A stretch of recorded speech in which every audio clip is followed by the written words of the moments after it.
ಸಂವಿಧಾನ ಪೀಠಿಕೆ ದೀಕ್ಷಾ ವಿಧಿ ರಾಷ್ಟ್ರಕ್ಕೆ ಭಾರತದ ಪ್ರಜೆಗಳಾದ ನಾವು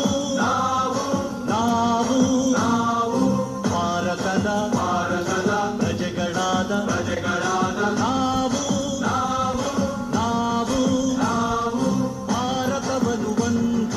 ಭಾರತವನ್ನು ಒಂದು ಸಾರ್ವಭೌಮ ಸಮಾಜವಾದಿ ಭಾರತವನ್ನು ಒಂದು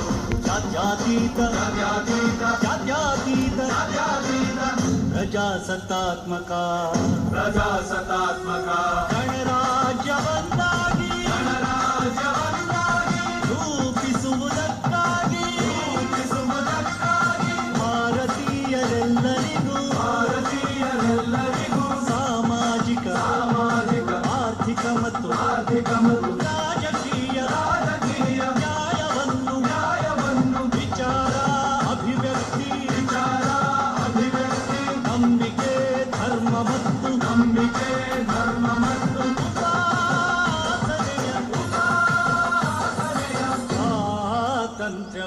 ಸ್ವಾತಂತ್ರ್ಯವನ್ನು ಸ್ಥಾನಮಾನ ಮತ್ತು ಅವಕಾಶಗಳ ಸಮತೆ ದೊರೆಯುವಂತೆ ಮಾಡಲು ವ್ಯಕ್ತಿ ಗೌರವ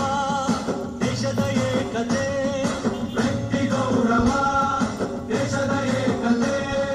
ಸಮಗ್ರತೆಗಾಗಿ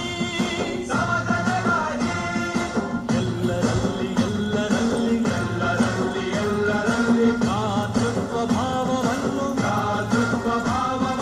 ಮೂಡಿಸುವುದಕ್ಕಾಗಿ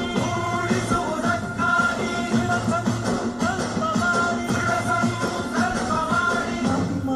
ಸಂವಿಧಾನ ಸಭೆಯಲ್ಲಿ 1949 ನವೆಂಬರ್ ತಿಂಗಳ 26ನೇ ದಿನ ಈ ಸಂವಿಧಾನವನ್ನು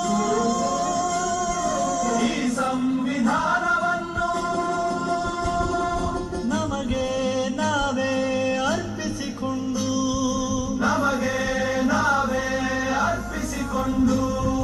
ಅಂಗೀಕರಿಸಿ ಶಾಸನವಾಗಿ ವಿಧಿಸಿಕೊಂಡಿರುವ